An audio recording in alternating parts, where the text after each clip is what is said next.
السلام علیکم ورحمۃ اللہ وعلیکم السلام وبرکاتہ۔ ورحمۃ اللہ وبرکاتہ۔ شیخ مجھے آپ سے پوچھنا تھا کہ یہ جو انسان کے معاملات ہوتے ہیں انسانوں کے ساتھ، اس میں خاص طور پہ جب آپ کو کسی کی سائیڈ لینی ہو کسی معاملے میں، یہ بتانا سامنے آپ کو دکھ رہا ہو واضح طور پہ کہ کہیں جی ظلم ہو رہا ہے، اور ظلم مطلب کسی کے ساتھ زیادتی ہو رہی ہے، تو اس میں ایک مسلمان کو کیا اختیار کرنا چاہیے اور کس طریقے سے اس کو ٹٹولنا چاہیے، مطلب کس طریقے سے اس کو سمجھنا چاہیے اس مسئلے کو دین کے حساب سے، اور پھر اس کے حساب سے اپنی رائے دینی چاہیے، یہ بتا دیں۔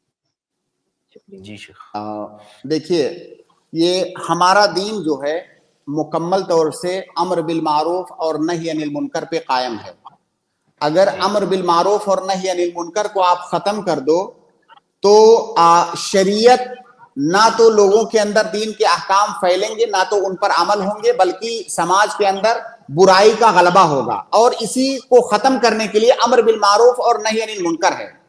اللہ کے نبی صلی اللہ علیہ وسلم کی حدیث ہے کہ انصر اخاک ظالما او مظلوما، اپنے بھائی کی مدد کرو، جب وہ ظالم ہو تب بھی اس کی مدد کرو، جب مظلوم ہو تب بھی اس کی مدد کرو۔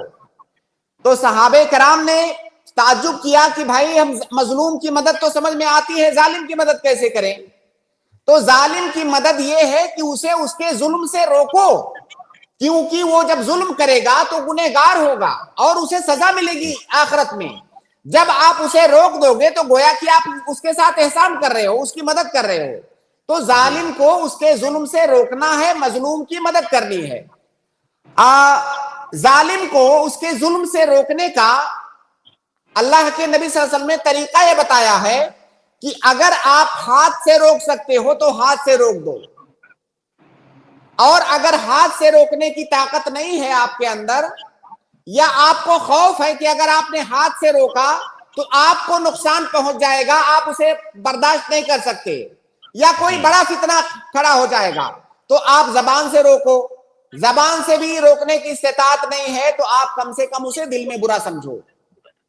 اور یہ جو تینوں مراتب ہیں امر بالمعروف اور نہی عن المنکر کے، اگر سماج میں سارے لوگ اس پر عمل کریں تو سماج میں جتنی برائیاں ہیں سب ختم ہو جائیں گی چند دنوں کے اندر انشاءاللہ۔ تو اگر کوئی آدمی ظالم ہے تو اسے آپ یاد دلائیے اچھے اسلوب، اچھے انداز میں کہ آپ جو ہے جو کر رہے ہیں غلط ہیں، ہماری شریعت اسے منع کرتی ہے، آپ اس سے ڈریے، آپ کو جو ہے اس کا نقصان ہوگا۔ جو بھی اسلوب آپ مناسب سمجھیں اس اسلوب کے ساتھ آپ اس کو روکیں۔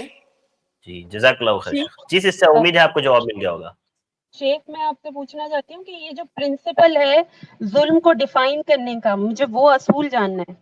یہ تو پتہ ہے مجھے کہ تین بالکل بالکل بالکل، ظلم کو ڈیفائن کرنے کا اصول یہ ہے کہ وضع الشیء فی غیر محلہ، اس کا مطلب ہے کسی چیز کی جو جگہ ہے، جو اس کا جائز، جو اس کی جائز جگہ ہے، اس کے علاوہ کہیں اور رکھنا۔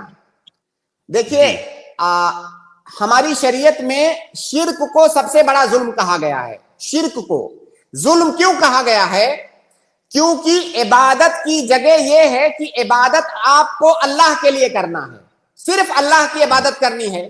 اب عبادت جو کہ اللہ کا حق ہے اس کو نہ دے کر کے آپ کسی اور کو دے رہے ہیں، کہیں اور رکھ رہے ہیں، اس کو اس کی اصل جگہ سے ہٹا کر کے کسی اور جگہ پر آپ رکھ رہے ہیں، اس لیے اس کو ظلم کہا گیا ہے۔ تو ہر وہ چیز جو اس کی مناسب جگہ کے علاوہ کسی اور جگہ کیا جائے وہ ظلم ہے۔ اب آپ اگر اس ڈیفینیشن کو لے کر کے دیکھیں گے لوگوں کے اعمال اور اقوال کو، جیسے کوئی آدمی آپ کو بلا سبب گالی دے رہا ہے، بھائی آپ کو اگر گالی دے رہا ہے، مار رہا ہے، آپ نے کچھ بھی نہیں کیا ہے پھر بھی آپ کو مار رہا ہے، تو جب آپ کچھ نہیں کیے ہیں تو آپ کا حق یہ ہے کہ آپ کو کچھ نہ کہا جائے۔ اب اگر وہ کچھ کہہ رہا ہے تو گویا کہ وہ جو مار ہے، مار بلا سبب مار، اس کو ایک غلط جگہ پر استعمال کر رہا ہے، یہ ظلم ہے۔ آپ کا مال اگر ناحق میں لے رہا ہوں تو بھائی وہ مال میرا نہیں ہے، وہ غلط جگہ پر وہ مال جا رہا ہے، تو یہ ظلم ہو گیا۔ جی سسٹر ہنا۔ جی شکریہ، جزاک اللہ۔ جزاک اللہ خیر۔